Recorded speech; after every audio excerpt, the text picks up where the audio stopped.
osobný rekord, ktorý zatiaľ má z Nemecka z oktobra vláňajšieho roka 2:56:41. Zatiaľ je to vychádza tak, že podľa toho medzičasu by mohla ísť niekde medzi 2:51 a 2:52.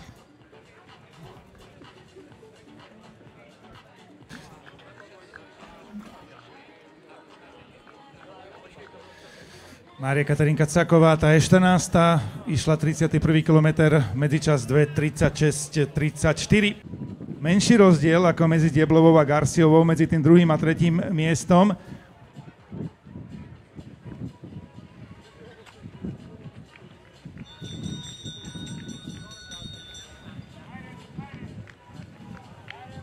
So štartovým číslom 57 už je pomerne blízko pred cieľom.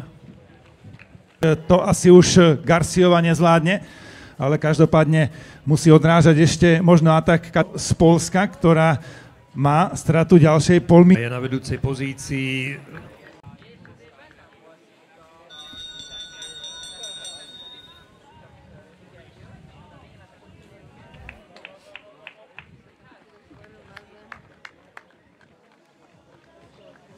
Paula Milena Torresová, počuli sme zvonenie do posledného kola, 2:39:46. Ona išla teda za... Už Garciova nezvládne, ale každopádne musí odrážať ešte možno atak. Som zvedavý, aký bude mať Katarzyna Zdieblová, rozdiel na Garciovu. Predtým tam bol takmer polminútový rozdiel. Či to Poľka zníži? Tu máme štartové číslo 5, ale tam ešte Lírová môže z Dieblovej zobrať ten bronz. Tam je menší rozdiel ako medzi Dieblovou a Garciovou, medzi tým druhým a tretím miestom.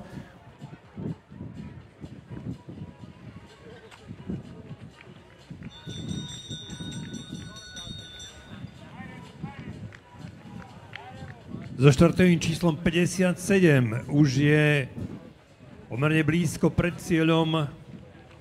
Čo mužská súťaž nám priniesla fantastické výkony, slovenský národný rekord, svetový rekord. Ženská súťaž bola zaujímavá zase tými premenami. A je to víťazka. The winner is Paula Milena Torres from Ecuador.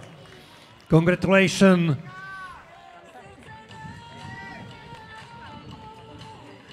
Paula Milena Torres, teda čas 2:44:26, to je čas víťazky a čakáme, či Garcia Leonová bude mať striebro. Mala by prísť zhruba o minútu a pol po nej.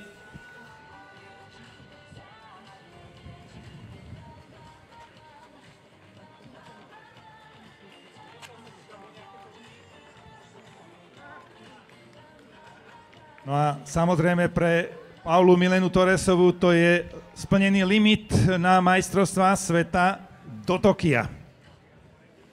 Ten má hodnotu 2:48:00.